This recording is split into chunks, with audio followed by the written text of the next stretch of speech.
Welcome back. This is section 7-4. This is recording number 2. Okay, so the author mentions very briefly here, just kind of in passing, he says the chi-square distribution is obtained from the values of, and he has this expression here, when random samples are selected from a normally distributed population whose variance is sigma squared. All right, now keep in mind, n is the sample size. S squared, that's the variance of the sample that you selected, okay? So the only thing that's unknown here is what we're looking for is the sigma squared. We want to know what that is. We need to estimate that. Well, how are we going to do it? Well, we're going to take a sample, just like we've been doing. You take 1,000 people, 2,000 people, whatever it is, you measure them, you do whatever you're going to do, and you come up with S squared, and you're going to use that here in just a bit to help us calculate what sigma squared is. All right, so how do we go from here? How do we go from this, saying that this is normally, the chi-squared distribution looks, let me start all over again. We go from here. We say that the chi-squared distribution is obtained from this. So what we're saying is that the chi-squared distribution describes what this expression looks like. How do we go from that to the formula that we're going to be using right here? It looks different, doesn't it? Okay, well, I'm going to explain that to you. Now, this is not a formal, rigorous mathematical proof. I hope some of you are interested in becoming math majors. Some of you will become math majors. You'll go on to graduate school. It's a wonderful major, and you'll be doing proofs of all of these concepts. For our purposes, however, we have to accept quite a bit of this just because that's what the book says. But let me just show you one or two little things here as we go along. So let me stop this for a second. Okay, so what I'm going to do is I'm going to try to show you how we get from the original thing, which was, well, I already showed it to you. Okay, so how do we go from that original comment to the formula that we're going to be using? How do we go to this formula right here?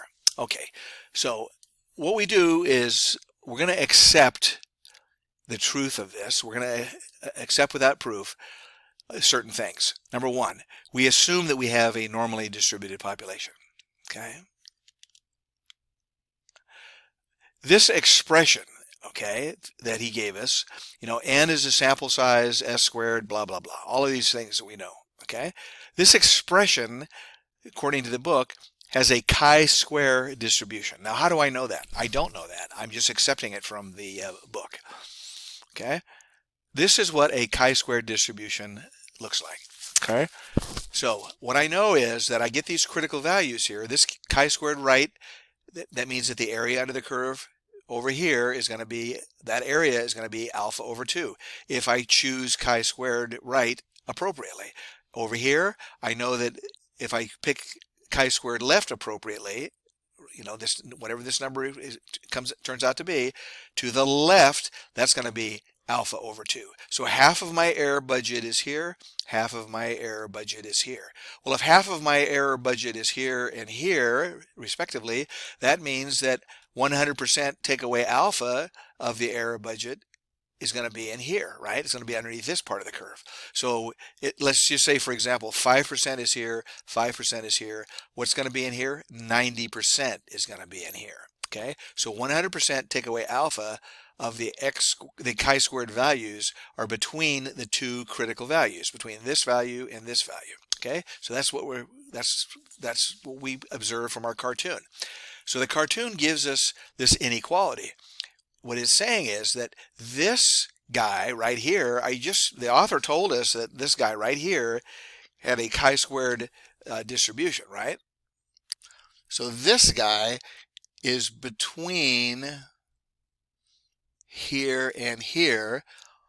What percentage of the time? Well, it depends upon what my error budget is. If my error budget is, I want to be wrong only 10% of the time, if I want a 90% level of confidence, then 90% of the time, that guy is going to be in here somewhere, between here and here, between those two critical values. So I'm going to have this expression here, this inequality. I shouldn't call it an expression. This is the expression. This, you know, left, this whole thing right here is usually referred to as an inequality. So this inequality is given to me by this cartoon up here. Okay.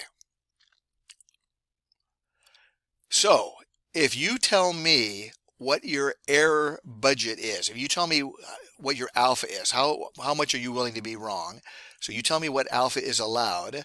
I look at the table G, which we did in the previous video recording. We use table G, and I'm going to get critical values that tell me what are the boundary points to get the desired error budget and therefore the desired level of confidence. Okay, but that's only true about this. Okay, if I was concerned about this, if this is what I was looking for, I would be done with this problem right now, because I would know, okay, fine, this guy right here, let's say 90% confidence, so 90% of the time that guy is going to be between here and here.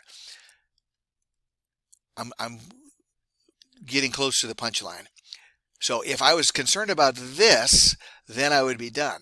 However, I am not concerned about this. I am concerned about sigma squared. Well, sigma squared is in this expression, but it's not. I need to know what sigma squared is, right? So what do? I do what I always do. I manipulate. I'm going to manipulate this guy. If it was an equation, I'd be saying I'd be solving for sigma squared. So I'm not solving because it's not an equation. It's an inequality, okay? But I'm going to manipulate. Now, I want to mention one thing before I get started on this manipulation. I want you to notice something that maybe you've never, noticed before. If I have a inequality like this, like 10 is less than 100, if I multiply both sides by -1, what does that do? It flips the inequality sign, right? -1 times 10, -1 times 100. Well, now -10. Did I say that right? I'm sorry. It's 10 less than 100. -1 times 10, -1 times 100. It switches or flips the direction of that inequality sign, right? Because now -10 is bigger than -100, right? I mean, if you think about it as debt, if you owe me $10 versus your wife owes me $100, who has more money? Well, you don't have any money, but you have less debt. So we say that -10 is bigger than -100. Well, the same thing is true if you take the reciprocal. If I have 10 is less than 100, if I take 1/10 and I take 1/100th, if I put the reciprocal of each of those, well, 1/10 is bigger than 1/100th. Okay, so taking the reciprocal flips the inequality sign. So here we go. So let's do our manipulations. We've got this. That part was no problem whatsoever. Okay, we got to that. Let me do the following. Let me multiply by 1 over the numerator. In other words, I'm dividing by the numerator. So that's the same as multiplying by the 1 over n minus 1 times s squared. Now you'll notice that I'm not dividing by 0. It's impossible for me to be dividing by 0. S squared is certainly, I'm so sorry. It is impossible for me to be multiplying by a negative number. Okay, that's what I was trying to say. The reason why is because just by common sense, n has to be bigger than 1. Okay, if n is bigger than 1, like say n is 2, n is 3, n is 4, n subtract 1 is going to be a positive number. S squared obviously has to be a positive number. So I am multiplying by a positive number. So I don't switch the inequality signs. Okay, so I multiply by 1 over this guy. When I do that, multiply the left-hand side, the middle, and the right-hand side, what does that do? It cancels out this numerator here, right? Okay, so now I'm left with this. So let me just clean this up a little tiny bit. Let me just put this, let me multiply this. So that puts this guy in the denominator on both sides. So now I've got this. Well, again, I don't really want 1 over sigma squared. I want sigma squared. So what do? I take the reciprocal of the guy in the middle. If I take the reciprocal of the guy in the middle, I'm taking the reciprocal of the guy on the left, the reciprocal of the guy on the right. And what does that do? That flips the inequality signs. Well, now we have a bias. We are English speakers. We have a bias such that what we do is we read from left to right. Okay. So it is more common for us to, instead of writing it like, instead of writing it like this, it's more common for us to say, well, it's something less than the guy in the middle, less than the guy on the right. So I'm going to write it that way. Well, what do? It's guy in the middle stays the same.